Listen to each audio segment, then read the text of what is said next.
사랑하며 살자는 귀한 찬양 감사드립니다. 우리 옆에 분 한번 인사하시죠. 사랑하며 삽시다. 사랑을 많이 받으세요. 한 번만 더 인사하시죠. 사랑스러우시네요.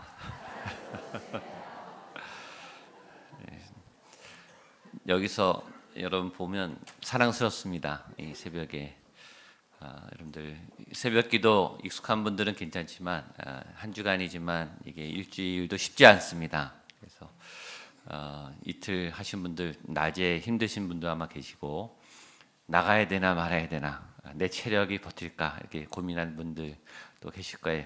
근데 나오면 좋으시죠? 예, 나오면 좋은데 계속 나올 염려가 되는 분들은 그냥 맡기고 다 나오시기를 축복합니다.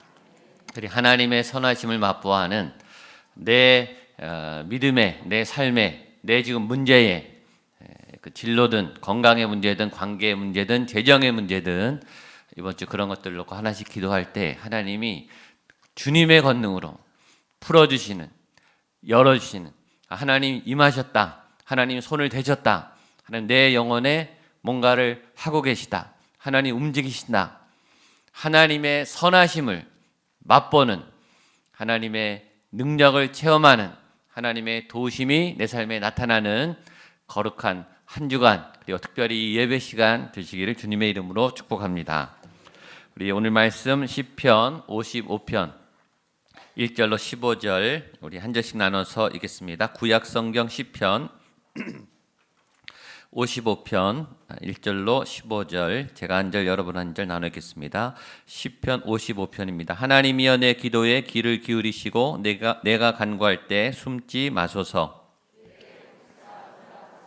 내가 근심으로 편하지 못하여 탄식, 이는 원수의 소리와 악인의 압죄 때문이라. 그들이 죄악을 내게 더하며 노하여 나를 핍박하나이다.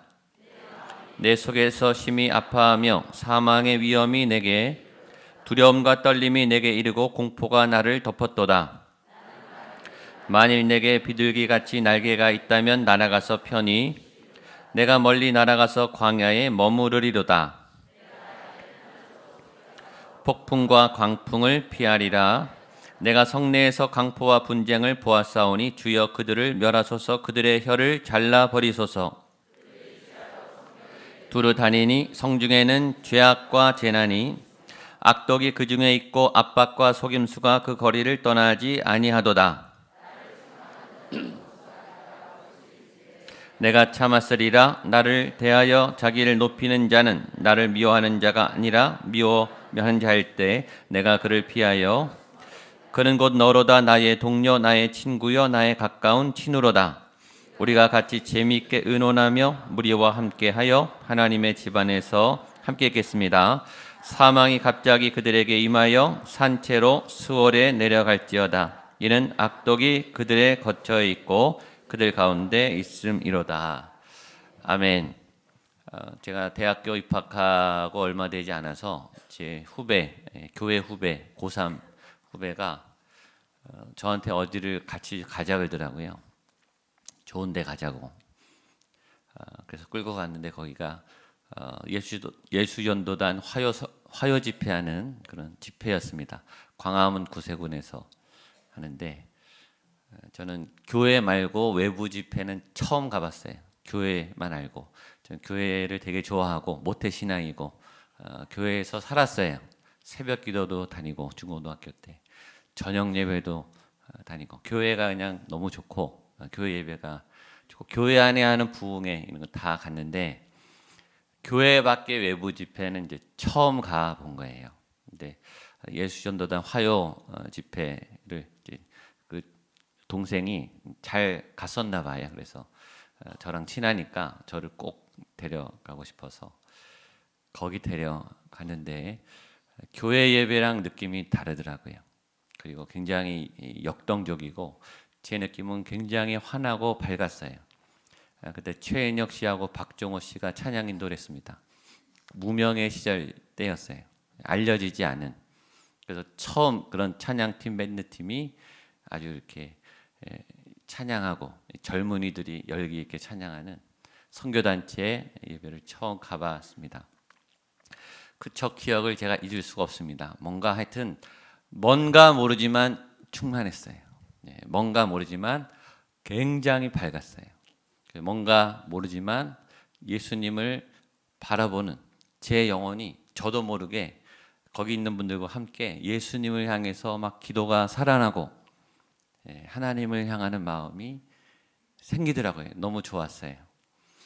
그 기간이 중간고사 기간인데 다음 주에 또 왔어요.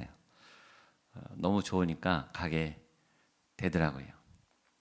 수많은 교회에서 예배를 드리고 또 수많은 단지에서 집회를 하지만 그 내용이 다 같지가 않아요. 어떤 교회는 건조하고 어떤 교회는 견디고 딱딱하고 또 시험에 들고 또 어떤 교회는 충만하고 충만함을 넘어서 정말 임재가 가득하고 역사가 일어나고 그 교회마다 다른 이유는 뭘까요? 하나님은 같으신 분인데 왜 어떤 집회 가면은 내가 살아나고 하나님을 만나고 기적이 일어나고 확신이 생기고 믿음이 자랄까요? 그건 하나님의 문제가 아니겠죠. 제 느낌은 거기에 예수 전도단에서 훈련을 받았던 하나님을 사모하는 그런 사람들이 거기 많이 있으니까 그 분위기가 그렇게 되는 거예요. 제가 어저께도 말했죠. 우리가 공간에 가면 공간의 지배를 받아요. 영적인 분위기, 영적인 사람들이 많이 있는 곳, 기도가 열려 있고 찬양이 살아 있고 말씀대로 살아가라고 하는 믿음의 사람들이 많은 곳에 가면 나도 닮아요. 하나님의 은혜가 역사하는 그 자리에 가면 내 영혼도 회복해요. 죄인들의 자리에 가면 나도 더러워져요.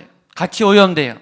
욕하는 사람들, 비난하는 사람들, 불평하는 사람 옆에 가면 나도 화가 나요. 같이 지배를 받죠. 우리는 공간과 사람의 지배를 받아요. 저는 기도합니다. 이 자리는 하나님의 영이 흐르는 하나님의 영의 임재를 사모하는 하나님의 기적을 의심하지 않고 믿음으로 바라보고 하나님의 역사가 실제 일어나 여기에 오는 새로운 분들, 연약한 분들, 힘이 없는 분들, 하나님이 필요한 분들에게 그런 하나님이 공급되고 하나님의 역사가 일어나고 약해진 믿음이 살아나는 그런 살아있는 생명 공동체가 되기를 축복합니다. 그게 진짜 교회의 본질이에요. 그게 강해지면 어떻게 되냐면 여러분 혼자의 영성이 강해져서 여러분 혼자가 세상에 나가도 그런 일이 일어나요. 세상이 여러분을 오염시키는 게 아니라 여러분이 오염된 세상을 바꾸죠. 그런 강력한 영성, 그런 에너지, 그런 힘이 필요하죠. 그래서 우리 하나님께 나가는 것이고 또 기도하는 것이고 하나님의 선하신 그 맛이, 그 힘이, 그 경험이 우리 가운데 계속 흘러야 돼요. 한 번 맛보고 끝이 아니라 그 에너지가 계속 흘러야 돼요. 에너지가 있어야 돼요. 가을은 변화의 시기입니다. 진학, 진급, 또 이직, 또 마무리, 여기에는 에너지가 필요해요. 시험 기간에 특별히 집중하죠. 시험 전에는 다 쏟아부어야 돼. 평소에도 하지만 시험 전에는 집중해야 돼. 그래서 시험 때는 봐줘요. 다른 사람들이. 공부하라고 봐준다고요. 왜냐하면 집중해야 되니까. 집중을 해야 일상에서 궤도를 벗어나서 그 안으로 점프를 할 수 있죠.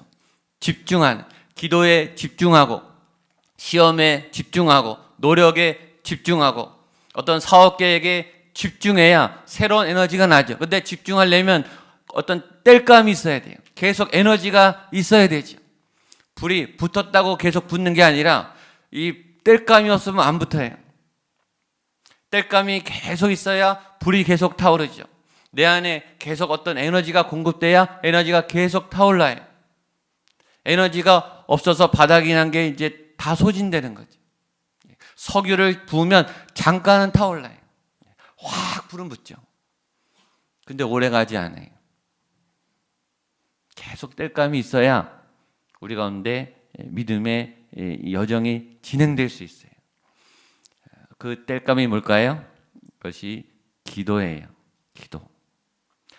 기도할 힘도 없다. 그래도 기도하세요. 기도할 때 힘이 나요. 그걸 해보셔야 돼요. 기도할 힘이 없는데 처음에는 가만히 있어요. 가만히 있는 것도 기도예요. 기도할 힘이 없어도 마음은, 영은 소리를 내지 않고 생각도 멈춰도 그러나 하나님을 향해 나아간 그걸 하나님이 왜 모르시겠어요? 그렇게 기도를 시작하다 보면 조금씩 기도하는 마음이 들고 기도의 생각이 들어요. 조금씩.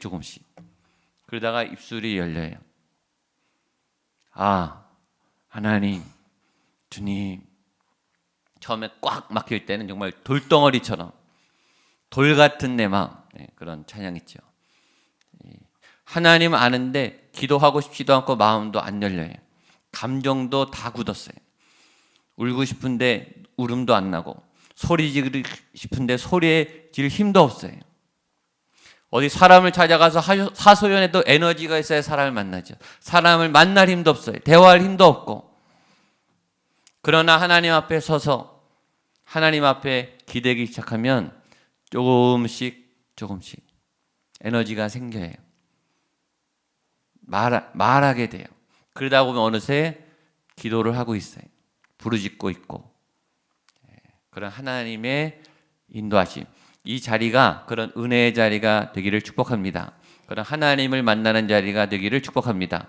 그렇게 하다 보면은 힘이 나고 일상 기도의 힘의 자리로 돌아오고 거기서 더 이게 가속이 붙으면 담대한 기도, 능력의 기도, 아주 황당한 기도, 말도 안 되는 기도, 큰 기도, 비전이 막 커지는 나는 작은데 하나님이 주시면 막 꿈이 있는 기도를 하게 돼요. 불가능한데 막 이상한 기도, 엄청난 기도를 막 하게 돼요. 믿음의 사람들은 그런 꿈을 꾸고 그런 기도를 주저하지 않아요. 일어나지도 않은데 내가 이런 기도 해야 되나? 마음을 주시면 그냥 하세요. 되면 어떡할 거예요? 안 될 수도 있으나 그러나 하나님이 주시면 그냥 하세요. 하나님이 필요해서 그 기도를 시키겠죠. 마음을 따라 생각을 따라 주신 하나님의 부르심과 음성을 따라 그 기도를 따라가는 여러분 되시기를 축복합니다.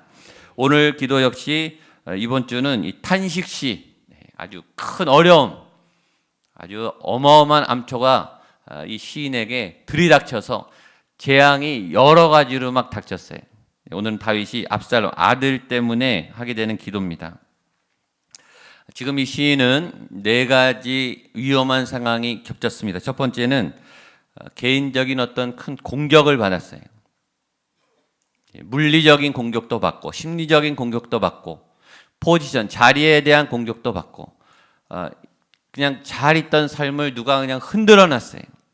전체적으로. 두 번째, 그래서 자기에 있는 그 자리가 더 이상 안전하지가 않아요. 거기에 있을 수가 없어요. 도망을 가야 돼요. 막을 힘이 없기 때문에. 세 번째, 가족으로부터 배신을 당했어요. 아들로부터. 가장 의지하고 가장 사랑하고 가장 내가 헌신적으로 도와줬던 나의 아들, 내 자녀가 내게 칼을 겨누고 내 자리를 뺏었어요. 그래서 대책 없이 광야로 튀어나간 거죠. 대책이 없는 거예요. 이제 일단은 빠져나왔는데 대책이 없는 거예요. 일단 목숨은 건졌는데 아무나 속수무책으로 다 뺏기고 망신은 망신대로 다 당하고 왕이 추락했으니 그 소문 다 날 거 아니에요. 그것처럼 창피한 게 없어요. 잘된 사람이 추락하면 더 창피해요. 직위가 높은 사람이 추락하면 더 비참해져. 사람들의 시선, 수근수근거리는 놀리는 거 저거 봐라. 저렇게 됐다 저렇게. 또 이상한 소리는 또 얼마나 많이 하겠어요. 그러나 이 다윗의 시가 우리에게 위로가 되는 이유는 다윗도 당하는구나. 다윗도 이렇게 그 믿음 좋은 그 찬양자라는 그 용감한 여호와는 나의 힘이요 나의 구원이시라 힘찬 찬양을 했던 그 장수 명장도 이렇게 무너지는구나. 시련을 당하는구나. 믿음이 있어도 이런 큰 시련을 당하는구나. 그가 잘못해서가 아니에요. 잘하고 있는데도 그 환란이 어느 날 풍랑이 몰아닥쳐서 다윗을 여지없이 광야로 내어 봅니다. 다윗은 생애에 배신을 큰 세 가지 배신을 당하죠. 첫 번째는 아버지로부터 배신을 당하죠. 아버지는 자녀를 잘 양육해야죠. 그 무조건 의무예요. 아버지의 사명이고 자녀는 아버지의 사랑을 받고 아버지의 보호를 받을 의무가 있어요. 이새는 그렇지 않았어요. 다윗의 아버지는 다윗에게만은 그렇지 않았어요. 가족 중대사에 다윗은 부르지 않아요. 사무엘이 왔을 때 다윗은 빼놨어요. 돌봄에서, 양육에서, 혜택에서 제외된 아들이에요. 사무엘 앞에 말할 때 내가 빈들에서 양을 치다가 곰을 만나고 사자를 만나고 내가 그때 물맷돌로 물리쳐 봤습니다. 골리앗을 죽이겠습니다. 그런 말을 했어요. 그 용맹한 말 같지만 여러분의 자녀가 사자가 나오고 곰이 나오는데 왜 아들을 거기 보냅니까? 그런 미친 아버지가 어디 있어요? 사자가 나오고 곰이 나오는 걸 알면서 아들을 왜 거기 보내요? 거기서 빼어내야죠. 이새는 다윗의 생명에 대해서 자기 재산이 더 관심이 많았지 이 아들을 보호하고 싶은 마음이 별로 없어요. 아주 차별을 받은, 사랑받지 못한 아버지의 배신이죠. 두 번째, 상사로부터 배신을 당했어요. 사울, 가장 존경하고 따르고 나라를 구해서 1등 공신이 되었는데 더 충성하려고 하는데 그 사울은 자기를 견제하고 자기의 태클을 걸고 자기를 죽이려고 해요. 믿었던 상사, 믿었던 직장 동료, 의지하고 싶은 지인으로부터 배신을 당해. 세 번째, 오늘 아들에게 배신을 당해요. 저는 개인적으로 이게 제일 힘들었을 것 같아요. 부모도 배신을 하고 부모도 실망을 시키고 상사도 실망을 시키지만 아들이 나를 배신했다. 그냥 배신하고 섭섭한 정도가 아니라 내 등에 칼을 겨누고 내 모든 재산을 빼앗고 부인까지 다 난도질을 했어요. 참을 수 없는 거죠. 지금 그 상태로 초라한 몰골로 고개를 떨구고 가면서 기도를 하는 겁니다. 1절, 2절, 3절입니다. 시작. 하나님이여 내 기도에 귀를 기울이시고 내가 간구할 때 숨지 마소서. 내게 굽히사 응답하소서. 내가 근심으로 편하지 못하여 탄식하오니 이는 원수의 소리와 악인의 압제 때문이라. 그들이 죄악을 내게 더하며 노하여 나를 핍박하였나이다. 아멘. 이 하나님을 향한 기도 안에는 섭섭함이 있어요. 하나님, 이러실 수가 있습니까? 하나님, 나에게 이러실 수가 있습니까? 어떻게 아들에게 이런 수모를 당하는, 이건 정말 망신이죠. 왕이 국가적인, 개인적인 가장 치욕스러운 망신인데 하나님께 뭐라 그러냐면 하나님 숨지 마세요. 나 버리시는 거 아니죠? 이런 거죠. 하나님 왜 나를 안 보고 계세요? 내 기도를 듣고 계시기는 한 겁니까? 숨지 마세요. 하나님이 안 보입니다. 하나님 내 기도를 안 들으시는 것 같아요. 내 어려운 상황을 모르시는 것 같아요. 아니면 안 쳐다보시는 것 같아요. 숨지 마세요. 내게 굽히사 응답하세요. 이거예요. 너무너무 답답한 거예요. 상황은 돌아가는데 하나님은 그 전쟁에서 나를 도와준 하나님은 뭐 하십니까? 골리앗을 무너뜨릴 때 함께 했던 그 하나님은 왜 지금 내 어려움의 때에 안 도와주십니까? 그래서 더 크게 외치기 시작합니다. 그러면서 자신의 상태를 이야기해 4절로 8절입니다. 시작. 내 마음이 내 속에서 심히 아파하며 사망의 위험이 내게 이르렀도다. 두려움과 떨림이 내게 이르고 공포가 나를 덮었도다.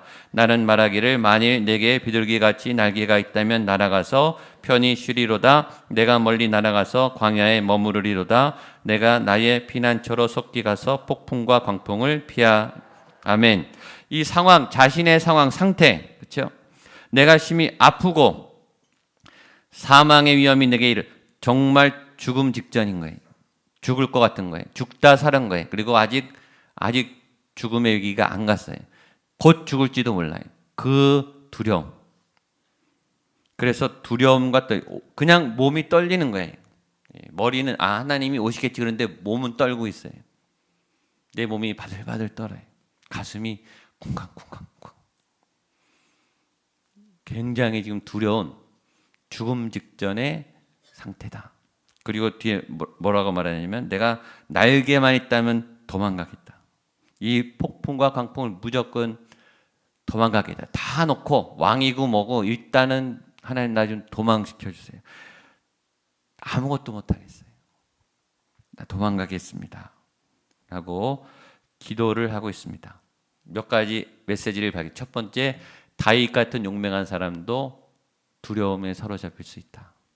위로가 되십니까? 아멘.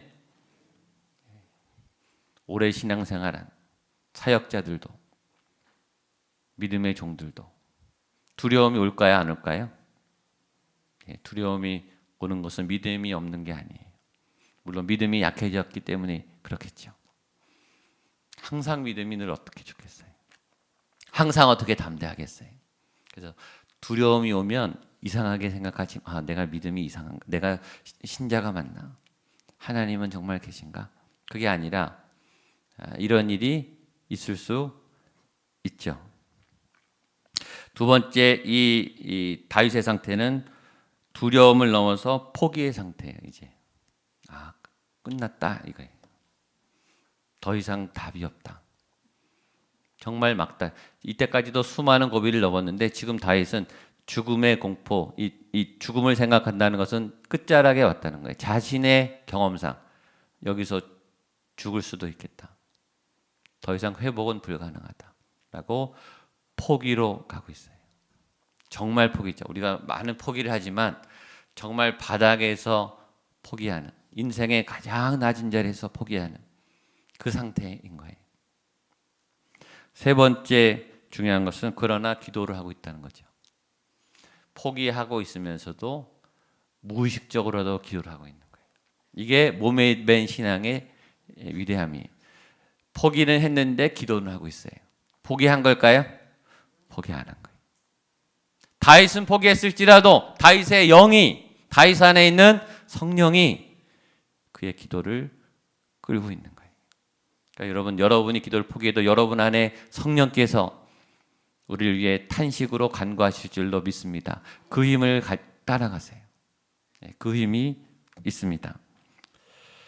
자, 마지막 12절 13절 보겠습니다. 시작. 나를 책망하는 자의 원수가 아니라 원수일진데 내가 참았으리라. 나를 대하여 자기를 높이는 자는 나를 미워하는 자가 아니라 미워하는 자일진데 내가 그를 피하여 숨었으리라. 그는 곧 너로다. 나의 친구요 나의 가까운. 15절까지 계속 읽겠습니다. 우리가 같이 재미있게 의논하며 무리와 함께하여 하나님의 집 안에서 다녔도다. 사망이 갑자기 그들에게 임하여 산채로 수월에 내려갈지어다. 이는 악독이 그들 가운데 있음이로다. 아멘. 그 사람이 원수가 아니라, 원수라면 차라리 낫겠어요 이거죠. 차라리 미운 사람이면 낫겠는데 미운 사람이 아니라 그 사람이 내 친구, 동료, 가족이었다는 거죠. 우리가 사람을 만나고 직장에 취업하고 공동체에 속하는 것은 안전하려고 하는 거예요. 그렇죠? 혼자서 힘드니까 같이 사는 거죠. 그래서 결혼하고, 그래서 아이를 낳고, 그래서 직장을 다니고, 교회 와서 함께하고. 이제 다윗이 그렇게 도망가고 싶어서 이제 살아나려고 도망갔는데 도망간 그 터전에서 더 상처를 받았다는 거예요. 가족끼리 더 상처를 줘요. 학교 가서 배워야 되는데 학교 가서 더 상처를 받아요. 직장 가서 더 상처를 받아요. 잘 살려고 직장 갔는데 교회 와서 더 상처를 받아요. 같이 하나님의 집안에서 웃고 사역하고 동역했던 그 사람, 그 친구, 그 동료, 그 가족이 오늘 내 뒤통수를 쳤다라는 거예요. 그러니까 다윗은 도망갈 데도 없는 거예요. 도망가서 누구를 의지하겠어요? 누구와 상의하겠어요? 아무도 없는 거예요. 이 다윗의 시가 마지막에 내린 결론은 뭐겠어요? 그러니까 하나님께 다시 가야 되는 거예요. 그래서 이 시의 초점은 다시 결국 하나님밖에 없는데 하나님은 지금 대답이 없으시고 그러나 그의 영이 다시 하나님께로 인도하고 있습니다. 우리 여러분의 이성과 경험과 지금 어떤 상태는 저는 모르지만 그 상태에서 하나님이 있는 모습 그대로 영으로 우리의 기도를 인도하실 줄로 믿습니다. 생명으로, 회복으로, 역전으로 인도해 주실 예수 그리스도의 영으로, 그 손으로 이끌림을 받고 오늘도 살아가는 저와 여러분 되시기를 축복합니다. 아멘. 자리에 일어나서 우리 찬양하고 박수치고 기도하겠습니다.